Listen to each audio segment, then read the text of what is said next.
This is Lois DeWitt, and I'm going to show you a basic printmaking exercise.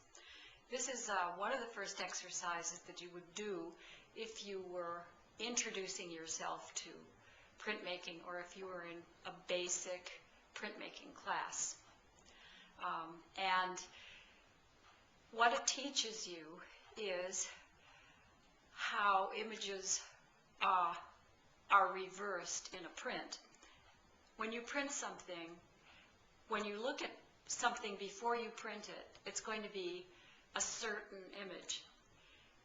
And then when you print it and you see the print of it, it's going to be in reverse. So one of the basic things that's extremely important to begin to know in printmaking is how that reverse happens and how you can begin to visualize it when you make your print.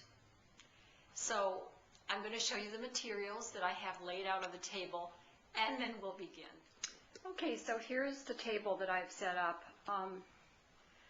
This actually is a breadboard. It's plastic, but it's smooth enough so that I can use it for printing. You'll need a smooth surface. You could use a piece of plexiglass, piece of formica, piece of glass, or a breadboard like this. Very, very cheap and inexpensive and really good for printing. Here is my trusty rag that I'm going to use. I'm using oil-based or water-based paints, and so I have a rag and I have my water over here, there, and some brushes. These are just acrylic paints. They're the flow type, a little bit thinner, a little less expensive than the full-bodied acrylics, but they work very, very well for printing, and of course they're very permanent. There's two drawing pencils. There's a little scouring pad there I'm going to use for texture, and a paper towel that I'm going to use for texture. It's my paper palette here. And then I have two kinds of paper. I have just regular 8.5 by 11 computer paper, not real fancy. I'm just going to run some experimental prints on that paper, and then over here I have some sketchbook paper. It's just a little heavier and a little nicer quality. Okay, so here's my printing surface, and I'm going to take a brush and I'm going to paint some colors on it. I think I'm going to make a configuration that's just sort of square, a nice pretty green. I'm adding a little water to this.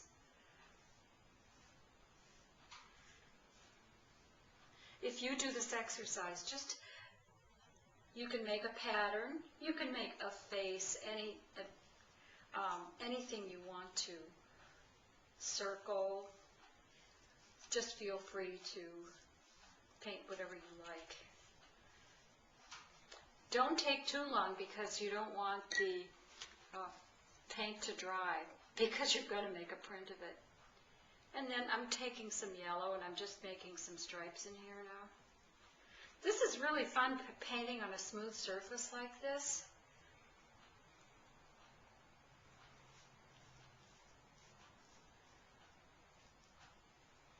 Now I'm going to take some red to fill in here. What a beautiful red this is. Now I'm doing a symmetrical or fairly symmetrical print design, so when I print it, there's not going to be much translation. I just wanted to do this first to show you the difference. All right. Gorgeous. Wow. I'm taking my 8.5 by 11, just regular computer paper, and I'm going to lay it right over that, like that. This is this kind of printing is called Monoprint. Well, I guess it's pretty easily understood why, because you can only really make one print from this process. Although I think a good part of printmaking actually is the idea that you can duplicate once you have something on a printing plate, you can duplicate it over and over and over again. There's the print. Now, isn't that interesting? The texture of this board has come through. My brush work has come through on this. And it's really quite lively. Is there much difference between these? No, not really. Because this is a symmetrical design. Now, I'm just going to take a little bit of paper here, or a little bit of water. I'm going to clean this off with my rag.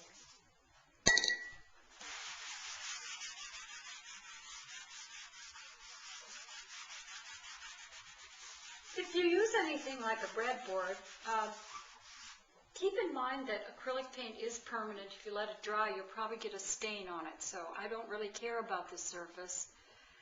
I wouldn't want to use anything that you may use for another thing or that you really care about. Now, a good configuration here for the next exercise to show you how the print translates is I'm just going to do some kind of profile. Here's a face, here's a nose, an eye, and a chin.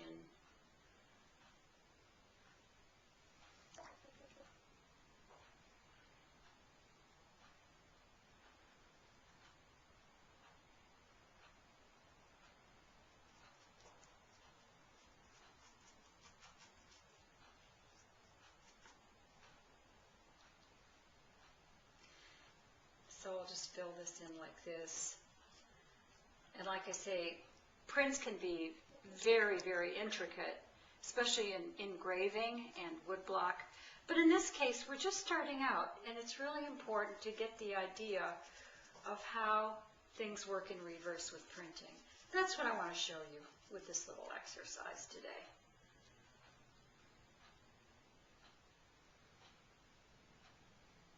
How about some earrings? Okay.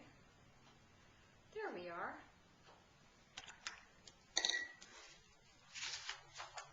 Again, I'm taking just my 8.5 by 11 paper.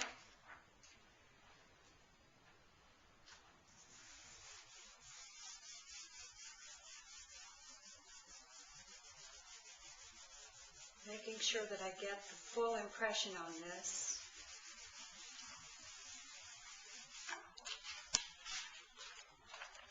Now you can see that this is the image, the print image, and this is the printed image, which is in reverse. And that's so important to keep in mind when you're printmaking, that it is going to be in reverse. Especially if it's asymmetrical, and it might start looking unbalanced. And if it does come out unbalanced, you'll know why. Because there was more emphasis on one side of the pattern or design than there was on the other, which you may want. It's not a bad thing.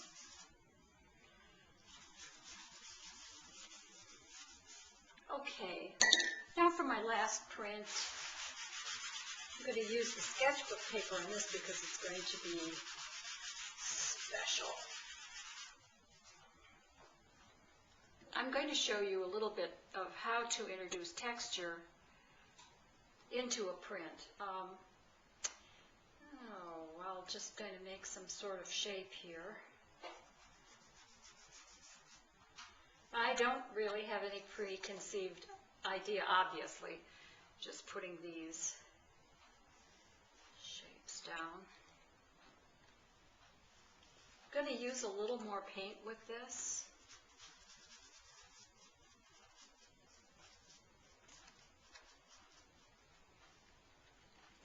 Clean my brush off a little here. Go into it with the yellow and the white. Yellow and white.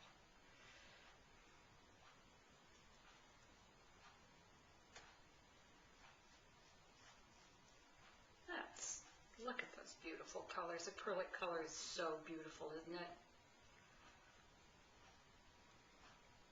And then down here maybe a light green.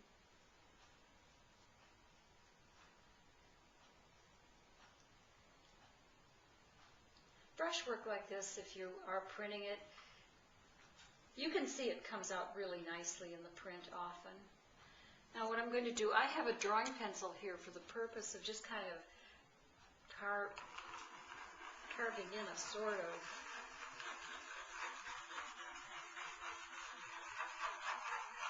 texture. I wonder what this will do. I have no idea. Maybe nothing. Don't know. But it's fun to experiment, isn't it? And then the paper towel. Oh, let's see if we can get something going here. Add a little paint to that paper towel. Make a pattern. Maybe here a little bit.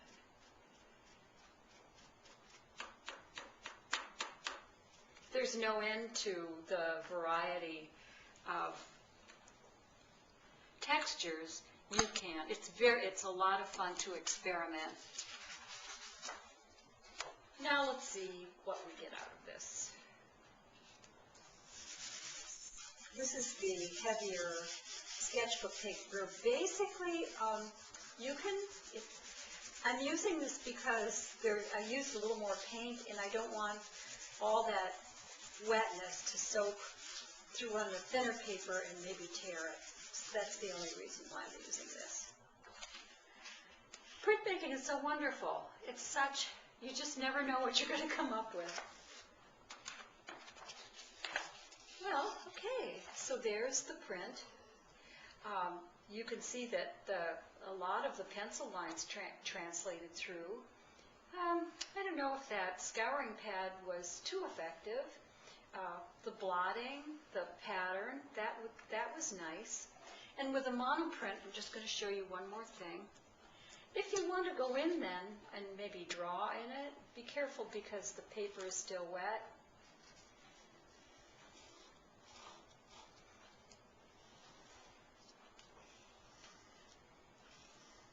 You could actually, if you're careful, kind of just carve into it a little bit, just making a little more texture.